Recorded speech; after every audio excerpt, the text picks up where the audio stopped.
All right. Hello to Mark, who is going to talk to us about his fabulous business or centre in Myrie, near Fremantle, isn't it? Yep. Called Modus Movement. So over to you, Mark. Welcome. Tell us a bit about you and what you do. Thanks for having me. I run a movement studio. It's called Modus Movement. And the idea is to get people moving. Basically, we run classes, and I try to share ideas of movement as a way to learn more about yourself and your body. Of course, health comes with that. But one thing we try to get people to approach a little bit is this idea of learning skills rather than just viewing it as fitness for fitness's sake. So most of us anymore end up being a bit compartmentalized. I have my hobbies, I have my family, I have my career, the things I do. Oh, and then I have to take care of my body, which fits, anything fitness related and or food related. But as I always like to tell people, whether or not you like it, you can't get away from your body. It is a part of you, right? It is a part of everything you do. All those other things, the work, career, family, everything, it all includes the body. And we know this, right? As it starts to degenerate, people's quality of life just drops dramatically.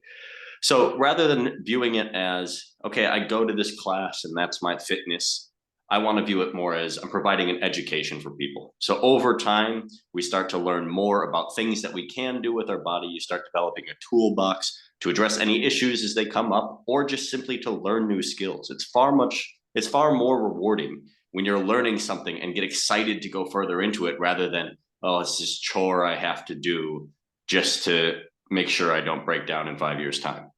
Right. And I find it very, very rewarding to do this with people and building a community around it, because eventually community is something that sustains us, and it makes it far more enjoyable as well to share this with other people.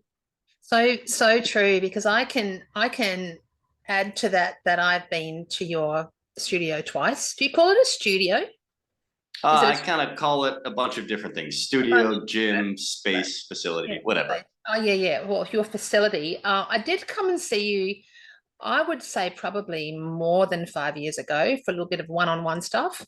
And so I guess I've been wanting to come back to you for a while because I know how good it feels to engage in that movement in your body. So I can say that it's a real fresh perspective on moving your body rather than just hitting a gym and lifting weights. So can you obviously differentiate between movement and exercise, because they're two different things, or do you see them as the same?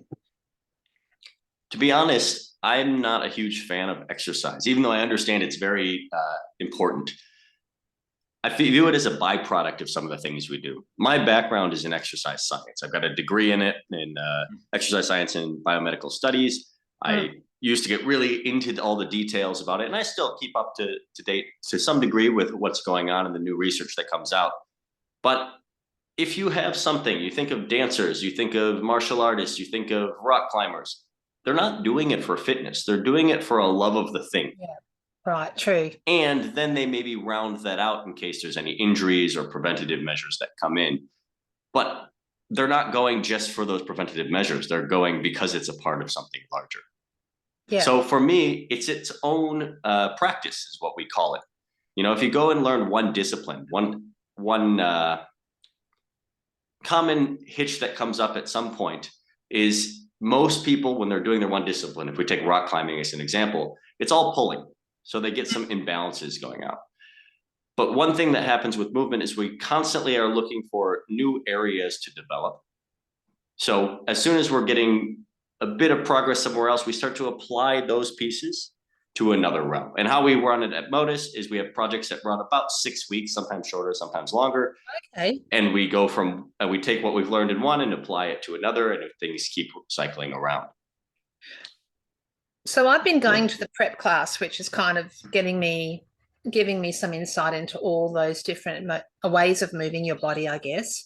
So what is your current project? When you say you've got a 6 week, have you got one running at the moment? And when does the next one start? So we've got, like you said, you're doing the prep class. And the prep class is the bit that is looking at preparing the body. It's a preparation class. preparing the body to do any of the other movement things. Because the reality is, as much as I say it's nice to be learning those things, there are some things that hold us back, whether it's injuries, whether it's some strength limitations, mobility. So that's what we're focused on in those classes. What I tell people is we do strength work and mobility work so that they're never a limiting factor, right? I don't want to go to that climbing wall, as once again as the example, and find out I'm not strong enough to pull myself up, or I'm not mobile enough to lift my leg up. So that's what we do in the prep classes. In the movement classes, that's where we're running the project. And we're currently in week 5 of this project, and we've got another 2 to go. So we're going a bit longer with this one, and we are doing rail work. So we've got rails, standing on them, developing balance, but also learning other ways to move around the rails and put together some pieces. So someone could go to a rail in a park, get on it, go under it, move around it, spin around it, and do all sorts of different things with it. I like the idea that it encourages play, doesn't it, really? Because you know, as a parent, even if you've got little kids or you're a grandparent like me, and you see a bar at a park like you're suggesting, if you have been to your studio, there's things you can do with that bar. But I also enjoy how in the prep class, it's really teaching me the basics. And the what was the young man that I was a student? Corey. Sorry, Corey. Corey, yeah. Yeah, really helping me, not letting me push me too far, because I don't understand the injury I could have if I try and push myself too far, right? So he's very insightful about not pushing you too hard, but allowing you to develop how his experience tells him you might be able to. So it's not limiting, and it's really great because you feel so safe. You feel so safe. So I like that idea about the poles in the park. So tell me about, is it Ido Portal or Ido Portal? And that's Ido. As a man, as a guy, I've seen him on YouTube, haven't I? Yep. So when did your journey start with him? Because I noticed that you're a mentor for his organization or school. Yeah, so I was a part of his mentorship program. I don't remember how many years it ended up being, up until maybe a year or 2 ago. Oh, okay. And I started initially because I came out of my degree, getting the exercise science, and I was considering going into physio or chiropractic, and then something didn't feel right to me. It wasn't exactly what I wanted. Coming from the States, you know, that's a whole bunch more of money to commit to as well. And looking online, I came across Ido and his ideas and the idea of movement and movement culture, and something said I have to go to this. Long story short, he had an event in Singapore in 2013. And I said, I am going to that event. That was my first exposure.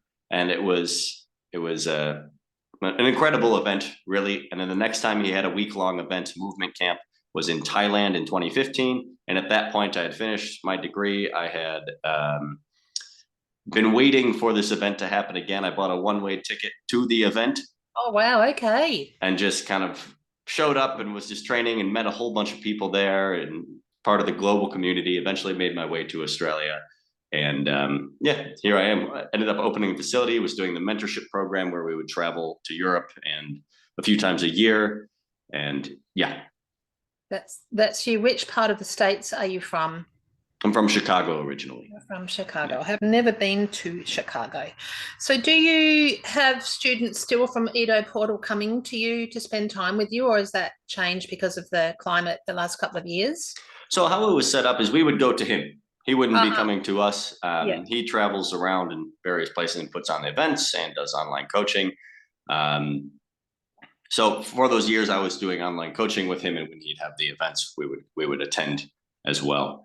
But this, of course, has brought out a much, like I said, a global community. So he's really popularized this whole thing of movement.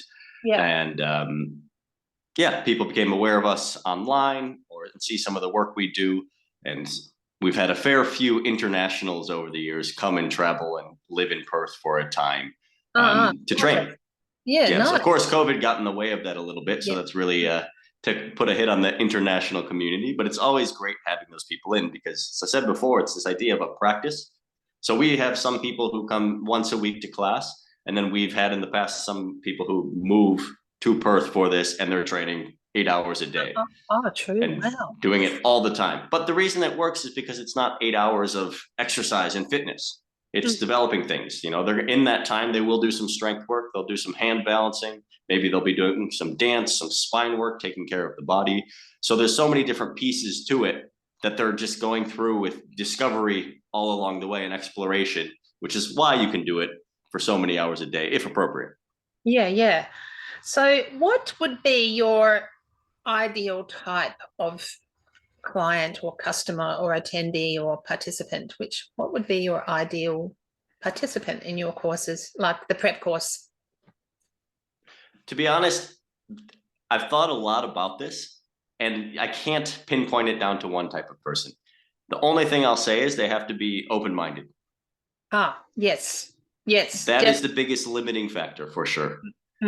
We have some people who are in their 60s. We've got some people who are early 20s or younger. Sometimes we'll have teenagers come in as well. It's a very wide range of age, interests, backgrounds. You get some people who come in initially because they're really excited about, maybe it's hand balancing and some of the fancier tricks. And you get some people coming in because they don't want to be crippled. They want to get past an injury or something like that. Okay, so a bit of a rehab. Yeah, and that's a very common one, I would say. But the people who end up sticking around are the ones who have that open mind and are willing to be challenged and keep coming back even when it's quite difficult. Because our projects are regularly changing, and I'm a strong believer in exposing yourself to the things that you don't like as much. Because that's where the most growth is, really. It is true. I will agree with that. And another thing I strongly believe in, especially for people who are aging, which is absolutely everybody, is we lose our physicality partly from fear of what might happen if we are to do. And you mentioned on this, touched on this earlier, of not knowing how much to push and how much to pull back. Yeah. And what I hope to share with people is, with time, you start to get a sense of your abilities, both if I do this and I start to push, an injury might come on and I might have to go a bit slower. Most people fall on one side of the spectrum. Either they push too hard all the time and they're always injured, or anything they feel, oh my gosh, I feel something, it might be an injury, and they're overly sensitive to it. I believe whichever side of the spectrum you're on, you want to go to the other side and then eventually find the middle and kind of have a bit of hormesis going on there. Easier said than done. But for someone to go from that process, let's say they have a background in some hard work, something like CrossFit or a hard martial arts, it takes a certain type of person to be willing to explore the softness, a bit more solo work, slower work, sensitive work, maybe dance expression focused, and shift that direction. And it takes a certain type of person who comes from a dance background, a soft background, maybe yoga or something like that, and then be comfortable working hard with a partner, sometimes with the barbell on the back, crawling around the floor, sweating, and just keep going even when you're tired. Yeah. Right. Okay. The spectrum of each side. And there's a place for both of those people, but it's the open mind that takes them to the other side. Yeah, I know from just teaching my Pilates classes, I do see some clients really willing to stretch themselves a little bit further, and others just stay with the status quo where they feel comfortable, and that's fine, because often I feel like if you're not sure, that's when you'll hurt yourself. If you're pulling yourself back, that's when you're likely to do yourself some damage if you're not sure about where you're going. So say that I was a client in the community that wanted to come and start doing some movement at Modus, what would you say to me if my fear was that I wasn't strong enough? I would say it's perfectly fine. That's what we're here to do. That's that. Right? We'll start doing some strength work. With any class that you come into, there's a wide range of people. Sometimes it's a bit more homogenous, but generally it's going to be a fairly wide range. And we give regressions, you give progressions for everyone to work on. And like I said before, as it's an education and you get a toolbox with time of things to work on, you'll start to notice if you come into class and you look around, sometimes people are doing something slightly different than what I said. And most of the time, it's not because they weren't listening, but it's because maybe they're dealing with a little bit of a wrist injury. And I said, okay, we're doing handstands now. And they know it's not appropriate for them. So they're going to do a little bit of extra work with the wrists. Now, in the beginning, this is really difficult. One, because we don't have that toolbox. Two, we tend to get really self-conscious and worry about what everyone else is doing and what they're thinking about us. which they aren't, of course. No. If anything, they might just be there to help, but it's hard, again, easier said than done. So just show up. We'll give you variations you can work on, and things you can do in class and out of class to help you fix that deficit. Because there's always going to be something, whether I'm not strong enough, I'm not mobile enough, I've got this injury, I've got that injury, I haven't done anything in years, I'm unfit. Whatever label people tend to put on themselves, there's only one way to get through that, and it's to do the thing, whatever that thing is. Whatever that thing is, you just got to push through the barrier. I did enjoy that. It was when I went this Wednesday with Corey, it was really I just felt safe. I think I just knew that I just had to put my trust in Corey that he would let me know the next step, I guess. So I would do one little movement and then he'd say, okay, well, now you can move on to the next one. And I felt really confident in his ability to tell me where to go next, which I think is the same as when I came and you led the class.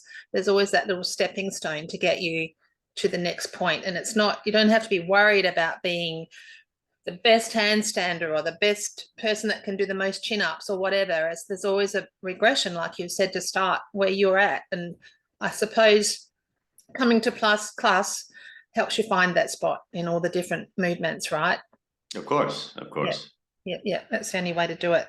So what about building muscle? How do you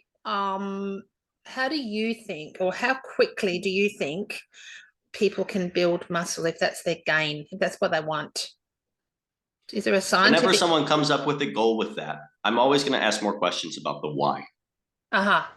What is their goal? Because that's a very open question, right? What's their background? Are they a 20-year-old male looking to build confidence because they're insecure? Are they someone who's older looking to stave off, aging or whatever it may be? Yeah.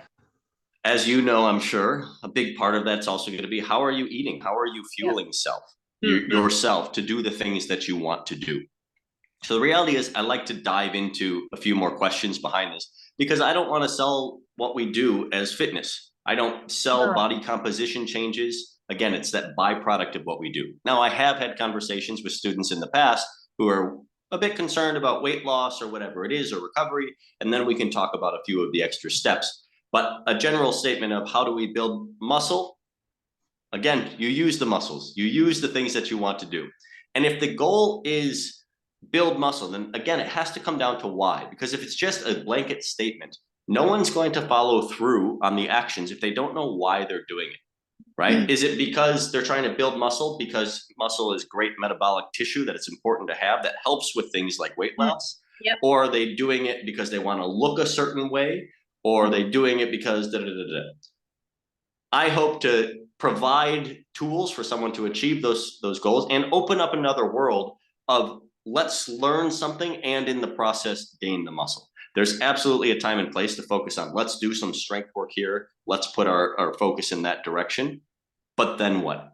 So I'm going to ask more questions. Unfortunately, I can't give you a straightforward answer there. Oh, I like that. That's pretty cool. Because I suppose, in my nutrition training, we're told with the food guidelines that for protein, I think it's 60 grams per kilo of lean muscle tissue per day that you should eat.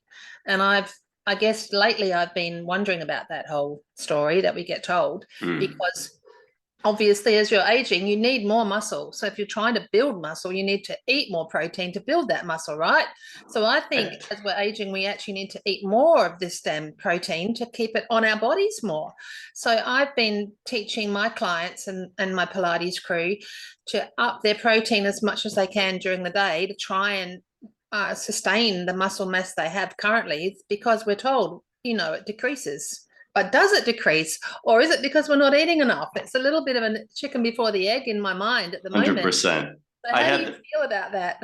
I had this time, it was one of my professors in uni I was not a huge fan of. And I remember I was in her class and she said, she's talking about the classic recommendations, which, but she was saying, 20% of your calories should be protein.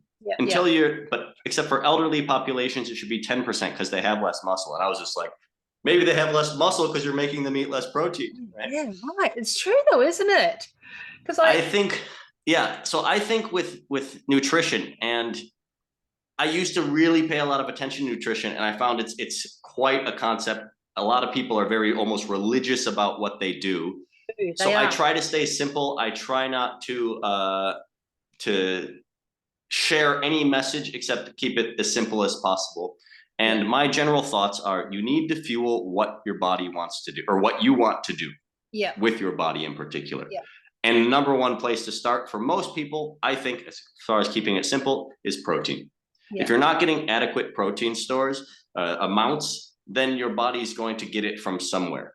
So the more your energy levels go up, the more protein you need to put in place. So what I generally get people to do, again, just keeping it quite simple, is more or less, I look at overall body weight, and then you just do something like 1 gram, 1.2 grams per kilo kind of thing, Yeah. somewhere in there at the I bare agree. minimum. I am. Yeah, I agree. Absolutely, the bare minimum as well, because it's supposed to be your repairing source. You know, Uh-huh. it repairs and builds. That's what it does. And I think women especially have a tough time fitting enough protein in. I don't know what this is, but women, stay away from protein, and it really has, I guess, just come into the arena for me the last year that we just need to keep eating more and more. I know Yep. it's expensive, but you can find the cheaper cuts of meat or whatever, and fill yourself up. Eggs are pretty cheap. Yeah. Well, there's so much to it, right? And I don't know in what capacity you work with your clients, but I'm sure you've come across so much of it's a social story too, Oh of yes. Oh coming up yes. with beliefs and images and all of this, which is why I try to remove it, if possible, from that while acknowledging it. You want to Yeah. do this with your body, you need to do whatever it is. And I think that message often hits well for people, especially people who have become parents and get really busy, because maybe they come from, I don't want to vilify anything, but they come from a yoga culture, and Yeah. veganism is put forth and eat less and conserve, which is an important message as well. You know, we don't want to There's a over flip consume. side. Yep, there's a flip side. Yep. But, and again, I'm generalizing here, but the yogis are generally still. They have their physical practice, and then they're preparing for sitting. If you are someone who's dealing with kids, a stressful job, driving, traffic, and you're trying to add, our classes are 90 minutes, at least 90 minutes of moving throughout the day, that's a lot of stress. How is your body going to get through that if you're not giving it adequate energy in, energy out Yeah. to some degree, right? Yeah. So that's what I often tell people when they start asking nutrition questions. It's like, eat more, eat more. Yeah. Oh, I was just going to ask you what was the most scientific approach to building muscle, but you've kind of really delved into that a little bit, haven't you? I guess I'm speaking at the low carb roadshow on the weekend, or the real food roadshow. And I am talking about the difference between movement and exercise. Do you know about Katie Bowman? Have you read anything of Katie Bowman's work? Yeah. So I follow a fair few of her principles in regards to feet in my Pilates classes. I do try and add a little bit of strength training in each session. So of course, for me, your body starts at your feet, but how do you view that in your movement practice? So is it top down, or feet up, or everything involved? So there's two types of views, and this gets back to that conversation about prep class and movement class. If we're talking about learning some skill or some discipline, and we just talk about learning, let's take some form of dance. You're not going to be thinking much about the body from a fitness perspective at all, or a top down or a bottom up. You're just going to do the things you need to do and learn the movements you need to learn to perform the things you want to perform. Yeah. So that's kind of the movement approach of it, is what's the movement? Who cares about the body and anything going on? Just do the movement. And this takes you away from a lot of the, again, maybe social inputs of what I should look like or how I should be doing things or comparing to others. It's just about learning and enjoying the movement that we are capable of. Now, the other side of that is the prep side. Like I said, you don't want to get to the dance class and find out I'm too broken to participate here. And in that's where we start to look at it as more of a big picture type of thing. My view on this is let's just make the system more robust all around. And of course, this includes feet, includes top down, bottom up. You can also look at it, instead of bottom up, you can look at it central to peripheral. Yeah, that's another way. Yeah, I agree. Just now, I'm not picking any fights here, but just let's look at a hypothetical example. What would you prefer, a broken spine or a broken foot? Oh, well, yeah, okay. Yeah, right. So why not start at the spine? And this is a Yeah. message of Ido's actually. Is it's the one of the difficulties with this idea of movement is there's no starting point. There is no foundation, because the foundation for a dancer is different than the foundation for a boxer is different for the foundation of whatever you want it is, whatever you want to do. So we can't, well, there is no starting point. So where do you start? At the beginning. Right. But you can start, the is. beginning can be in many different places is the message, Yeah. right? So Yeah. I can make an argument that the feet are the most important. I can make an argument the spine is most important. That's probably one. If I had to choose one, I would pick that. Yeah, you'd go there. You could argue for the hips, the shoulder, but the most real argument is whatever is the worst for you is the thing you need to address. You go, right? Yeah. You hear that And a if lot. we look at habits and patterns, this is often a better way to look at it, because most people just say, oh, my back hurts, so let's fix my back.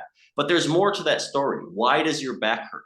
Probably sitting for most people, sitting too much, right? Yep. Or if they aren't sitting, then it's repetitive movements. Because anything we do, we get used to doing, and we need to break out of our patterns a little bit gradually. So this is where things like squatting, things like hanging, like little spine movements that we can do will be great for the sitter. Now, someone who's walking all the time, they're probably going to have more problems with their feet if they're always doing it with shoes, or maybe always barefoot if they're on hard surfaces. There's so many different ways this picture can fall apart, right? Yep. That's true. So I try to make it individual as best as possible. If someone's coming with an injury background, that's often where we'll start. But my role, I am not a physio. It's not my job to diagnose. I'm not trained in that realm. So what I like to tell people is let's make the whole system around it more robust. That might not fix your problem the quickest, but long term, again, you're going to have that toolbox to resolve, because you're going to learn so much through the process of figuring out what's going on my shoulder and where is it painful, while increasing your ability level. So you don't get stuck at pain is the only measure of improvement. But hey, it still hurts a bit, but now I can do this that I couldn't before. That's also going to help you. Because I get a few ladies in my Pilates groups that have got frozen shoulders. That sounds like a really painful thing to have, a frozen shoulder. Like, it can't really move them, can they? It's a real tricky little thing. So what does a typical day look like for you, Mark, do you work out every day, or do you, I guess, maybe just travel along the day and move as you go? It really depends on the day. I would say, again, I don't view it too much as a workout per se for myself, but the closest thing to do it, I do plan a little bit of strength work and mobility work. But for me at this point, that is really about 20-minute sessions, 20 to 30-minute sessions, 4 times a week that I do that, every other day for strength work. But that doesn't mean I'm not doing anything else. What are my other projects that are going on? Right now, like I said, we've got a rail project. So over the last few weeks, I've just been organizing some of the material I've come up with on the rails, which is kind of acrobatic in nature, just to make it easier to present. I was working on some acrobatic stuff previously. Sometimes I'll have floor work as a project. I've brought back some juggling as a project as well. So I tie in a lot of different pieces, and depending on how the day goes, sometimes I leave it open and sometimes I set aside time for, okay, now I'm just going to put my effort into this, focus on my movement, on whatever it is, my discipline, my practice, my project at the moment for a time. So some days I'll be moving up to 4 hours a day. Some days it will be less than that. But then that usually is on a day that I teach twice in the day. Maybe I'm trying to get an Instagram post out because I'm trying to get better with the social media and sharing with people. So it depends on what I have going on. Yeah, I can say Instagram is a large learning curve for me. It's just drains my life. Oh man. But I eventually get there, but it does take me a bit longer than I wish it did. Are you pretty Yeah. cool on Instagram? You getting there? It's improving, Yeah, I improving think for your sure. posts are really, I like how you like I think today you did one on rolling. I just saw Yep. what you had done today. So it's nice how you break it down into little steps that people can try safely Yep. without hurting themselves. So what's the future for Modus? Where do you see it going? Uh, Building the community, getting Mm. more people involved. And I also, like I said, want to expand the online side of things, just Ah, because it gives a bit more robustness and creates a larger global community that yeah, things can feed off of. Um, I never want to make decisions based on, oh, I have to do this just because it brings in more money and we need. It's yeah. like, no, I want to do it what's best for the students and developing a practice in the community. And what brings your passion alive, right? Yeah. Yeah, Yeah, yeah, yeah. yeah. Whether through the material or through the teaching, both of those things can bring me a lot of joy, but we got to mix them together so the material meets the students and it helps out. So that's my plan, is to keep expanding the community, and yeah, get the toes dipped in the water of the online thing. I really struggle with the online stuff because because it is a lot more surface level. You don't get Mm-mm. to engage and have the relationships with Not people quite as tactile. much. Yeah, That's why I've yeah, been very resistant to do it in the past. But as I kind of view it now, is it's okay if it's surface level, because it develops awareness and interest, and then some people will choose to take it further, and then you can do so much more with that. But if you are too resistant to reach out to people and get those connections, then it's hard to yeah. have people to develop. Kind of stretches you out, doesn't it? So if someone wanted to be an instructor at your facility, what kind of a person are they coming from a PT background or a physio, or how would you, if you wanted to employ someone, what would you be looking for? The first thing is them being a student of Ah, something. yeah, yeah. Yeah. Okay. In One of your the facility? Yeah. Potentially, yeah, at the Yeah. very least, just so that they know how we operate, because it's so much different than what Mhm. most people are used to. Yeah. Yeah. I'm a big believer in, you need to be able to teach, to communicate, to analyze. There's a lot of things that go into it. That's not just teach this, because people will get excited if they're teaching something that they enjoy. So in a workout model, in a fitness model, whoever the head person is, they just tell everyone else, this is the workout for today, and you just babysit people so that they don't injure themselves. Okay. But I want people who are able to put together their own pieces, something that they want to share. And we've got our projects and we'll fit within that, but we need to have some Their own autonomy craft. Yeah, their own craft within the craft. Yeah. for sure. And of course, I'll be picky with the way certain things are done, generally around safety. Yes. Um, Yeah. but other than that, let people go a bit. And then we can have conversations about why it works or why it doesn't. And it's a longer process than some would like it to be.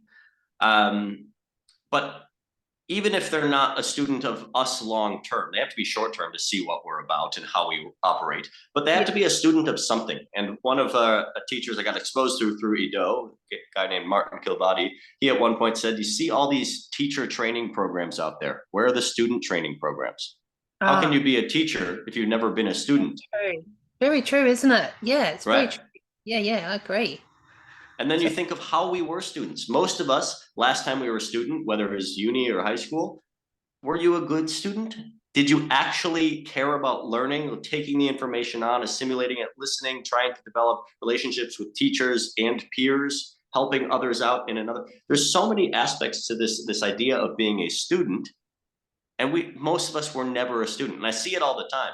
We have our long-term students who kind of get how to operate, and then you get a new person in, and it's challenging because I'm asking questions, I'm demanding attention, focus, these things, and it's very difficult for people in the beginning because they're used to paying attention to their hobby, their family, mm, and their career, where they're threatened by loss of a job if they don't focus. And mm, then mm. suddenly we do something on a rail. Today, for example, today we had a task on a rail that was basically, how many times can you squat on the rail? I let people choose their own goal, and if you don't hit it, you start back at zero and you go again. So Ah, we had a few people say, I'm going to squat 50 times on the rail balancing, very narrow surface. I And if I know. fall off at 45, I start back at 0 and we go Oh, again. okay. And the Right. frustration that comes up with this, we don't get many other places. And in this thing that they've opted in to do, that they're coming to look just to have fun, maybe, or fitness, or whatever you want to call it, suddenly they're faced with this frustration. Most people want to quit. Mm. Oh, what's the point of this? They start rationalizing every reason under the sun why it's stupid, rather than admitting that they're bad at it, or they have more to learn, or that they can't handle their own frustrations. I laugh sometimes. We play balance games and someone's getting mad at a tennis ball. Right, and I know it's just a joke, but I say, you're mad at this tennis ball. How are you with relationships in your life? Right, it's a bit funny. There's so much more to it, of course, but Yeah. people realize, oh my God, that's what we're working on here, not just the physical side. So you're talking about a real mind-body connection that you. It's all of it. We can't separate them. No, we can't separate them. So I did have a question that's gone right out of my head that I was going to ask you. What was I going to ask you? Oh, so what's your favorite movement? Personal. Well, that's going to come and go. Pinning it down to one thing, I say, would be challenging. Pick five. I Pick five. Pick 5. Okay. Yeah, giving you a bit of leeway now. Something that's been there for a long time, I would say, is variations of spinning on the shoulders. So on the floor, I showed a video of rolling today. Yeah. But we can go backwards, we can balance on the shoulders, spin on the shoulders, and there's so many pieces that connect from this idea of getting the weight on the shoulder and spinning around it in rolling, that one's been around for a while, and I just keep finding more pieces with it. A more recent one that I'm sharing in classes right now is extension over a bar. So we're working with our rail project. So you imagine a little handrail. Yeah. And then just laying backwards across the bar. So your body's completely extended, arched all the way. And it's something I did years ago, and then came back to it maybe a year ago and started expanding and realizing, wait, there's so many more connections we can do from this point. I just avoided it because it hurts. But once you get past that point, there's actually a lot to unpack. Yeah. So those are 2 that come to mind, but things come and go. When I first started, of course, I was very drawn in by the idea of the handstand, this idea of balancing on your hands. That's my goal. That's my goal. Great. It's a great one to start with as well, because you can't get there without a bit of perseverance and frustration that comes through it. And it's very rewarding. But personally, that's something that I haven't been interested in for years. Yeah. As much. But we still do it very regularly, because it's very important to get people exposed to being inverted upside down, and it opens up so many possibilities. Scary thought, I tell you. So on your website, you've mentioned that you have had some injuries. Are you able to share? Did they stop you working? Was it before you were teaching? Was it when you were a student? So yeah, people ask my background, and I sometimes give the cheeky answer of injuries. I played soccer growing up, and even at a young age, I had I don't know what they were, but groin pulls and little hamstring pulls and things all the time. At 14, I tore my ACL and had to have an ACL reconstruction. At 15, I had to wait a year for the surgery because I wasn't done growing yet, so they wanted to wait on that. Yep. Then I had shoulder problems in my late teenage years and early 20s, I would say. And at the worst, I got an MRI scan. I had like about the size of a 50-cent piece cysts in the shoulder, paralabral cysts, and a labrum tear. And they suspected I had the same thing in the other one, but I didn't get a scan on that one. Yeah. And the surgeon told me that I wouldn't have normal use of my shoulder without surgery. And I just said, I don't want to do that. Yeah. So I ignored it. He said, okay, well, here's you can have some cortisone shots. And I said, no, I don't want to do that either. He said, get out of my office. Yeah. And then from there, I basically rehabbed the shoulder back. I used to get pain lifting my arm to just about this height. Any higher, I was too painful to go. Yeah. And I just started going very gradually and promoting more movement overhead, and up to a point where I started doing a lot of handstands and one-arm handstand work.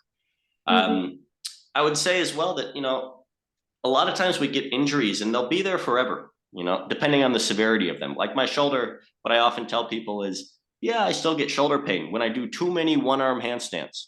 Yep. That's not a real problem. That's not at all, right? No, it's not. So for me, I just need to manage that that the volume, if I were working on that, if I'm doing acrobatic stuff, it's something I'm aware of. Sometimes it goes a bit funny, but then I just go back to the tools that work for it. Same with my knee. I'd say about every year and a half, 2 years, maybe because I'm not focused on the strength work so much, maybe I get a bit lax with my rehab, prehab work. And my knee starts to get a bit bad for a month or two. And then it just reminds me, go back, do your strength work, do your prep work, your rehab for it. And then it gets back to a place where it's fine. So I've got a bunch of things that are all started from before I was training. Before I was doing this movement thing. It was just when I was, being a kid mucking around. In high school, again, in the States, I saw the cheerleaders do backflips and back handsprings, and I just tried it. And that was the first shoulder injury. It just went, So I've got a stupid background of injuries in that way, but it's given me a lot of exposure to injuries and exposure to how to deal with them. It's something I think is really important for people to learn. The reality is you're going to have injuries, whether you're doing extreme things or sitting on the couch. We all know people who are injured from doing too little, right? But by doing things and coming and having the injuries that are hopefully never too serious, you start to learn the process. You start to learn, is this something that I need to go to emergency for? Do I need to get professional advice for? Or is this something that I can manage myself? Or is it not so bad that I need to go right now to emergency, but I'll give it a few days and ease into it. Most people operate from a place of fear of the unknown. Yep. Absolutely. I don't know what's going on, therefore I'm going to do nothing, which is a terrible place for most injuries, not all, most injuries. Do you think then that's perhaps those, I'm going to call them little incidental injuries along the way, have massaged you to become the person that you are in the field that you're working in? Because often people have a background story as to why they got to the career they want, especially when they're so passionate like you are. Do you think it's given you a different perspective and perhaps a bit more empathy and more passion for your role to help others? It's definitely, it's 100% shaped my view on injuries. I think if it weren't for my experience with them, I would still be in a place of just trying to, it's the worst thing if an injury happens. Like, oh my God, we need to avoid it. But rather than having this response of, we avoid as much as we can. You never want someone to be injured. But when it happens, sometimes there's a moment of, well, now we have an opportunity. Yes. There's a chance for learning here that we would never choose, but it's not a bad thing that it happened. Yep. Right? Yep. So it has, like I said, taught me so much. It's definitely shaped the way I do things. I don't think it would have changed too much about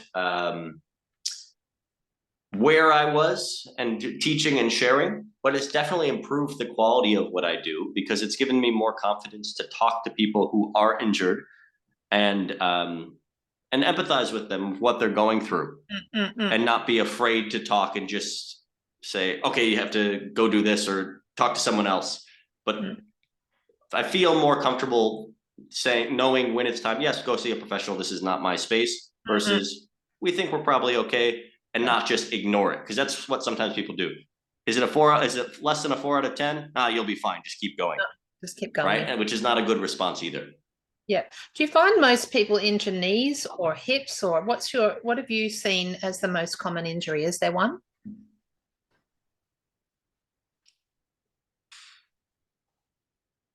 I don't think so. It all comes down to what they've done before. Most people deal with a stiff low back at some point. Yeah. Right? I would say, I suppose that question could be taken two ways, so I'll make sure we cover both of them. Yep. People showing up or people I talk to in day-to-day life, most of them I would say deal with low backs. I would say in Perth, actually, you get a few more shoulders, I would think, because it's a fairly active community with surfers and yoga people, and shoulder injuries are common in both those communities. Right. The thing that maybe surprises people sometimes when they come and train with us, it's not an injury, but the toll that it goes on the wrists. We put so much weight on our hands crawling around, and we have to learn how to take care of the wrists. So it's not uncommon. Someone comes to their first class and like, oh, my wrists were a bit sore the next day. And that can be a surprise, but we still try to strengthen them and avoid any injuries. I do strength training in Pilates because a lot of women have issues with weak wrists. It's interesting how much we forsake the use of our wrists. Like we need to use them a lot, and when they're sore, you realize how much you use them. They're useful little parts of our body, aren't they? Yep. What's your favorite resource at the moment? Do you have one person that fills you with inspiration as you try and develop your business some more? Is someone like a resource that you use that you could give as a top tip for everyone? Ooh, Oh, I don't know if I have a go-to. If you're talking about business development, I just no. recently had a conversation of a good friend of mine. He's by no means a business guy or anything like that, but a guy in Brazil, Rodrigo, and Oh, he's running Pratica Movimento over there. And we were just sharing some voice messages about ideas of things to put into oh, place. And I'm going to try one of his ideas in the coming weeks. So I'm excited to see how that goes as far as bringing in new people. As far as material, like you get inspiration from different individuals and what they're doing out there. That is one nice thing with the social media is you get little snippets of what people are working on, and you you can do. just get an injection of an idea. And then Um, your ideas follow through with it, right? You can put on yeah, your own little spin on that. Yeah, and they're interesting. Yeah. if you want names to pass on, obviously Ido has been a huge inspiration in my life and a huge teacher. Is he? Do you know? What's that? How old is Ido? Well, I do know how old he is, but he would always say, age is irrelevant.